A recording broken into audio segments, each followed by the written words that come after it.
On the farm tonight, when it comes to livestock, Virginia is better known for hogs and cattle. But the number of sheep being raised in Virginia is actually on the rise. WFXR's George Noliff went to a local farm to find out why. 700 head of sheep right now. So we're in the process of moving the sheep to market. John Fant raises sheep at Summerfield Farm in Grayson County. So I was telling you we got two different flocks. So we have the wool flock and the commodity flock.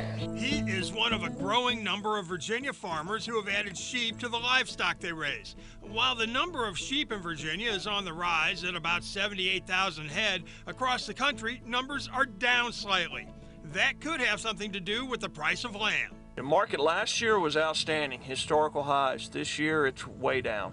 And that is tied to the fallout from the COVID pandemic. Farmers are still feeling the effects in a big way. During the pandemic, the demand for lamb went way up because it was hard to get beef and chicken and pork. Part of it had to do with processing, but the price was higher, and so lamb was more accessible, and so the demand for lamb went up.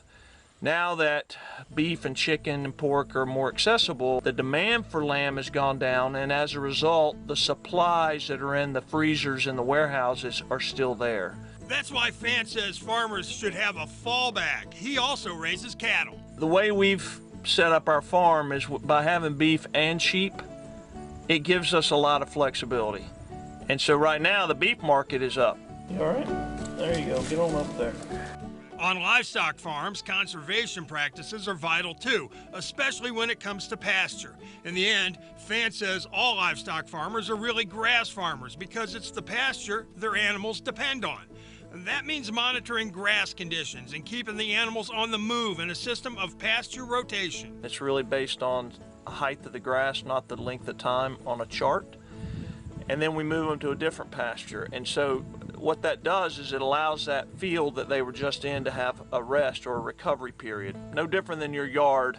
You mow it on Saturday, you don't do anything for a week. What happens? It needs to be mowed again on Saturday.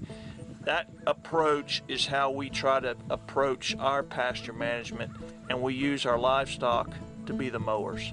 George Noliff, WFXR News, on the farm.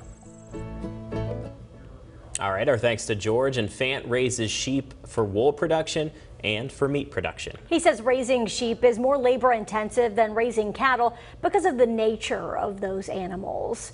Now, staying on the farm, ever want to become a farmer? Maybe you're a farmer who wants to retire, but you want to see your land stay in production. You might want to look into the Virginia FarmLink program.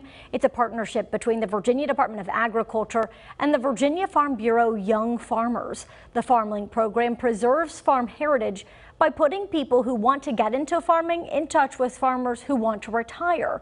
You can apply for that program online at the Virginia FarmLink website. We'll put a link to it on our website, WFXRTV.com.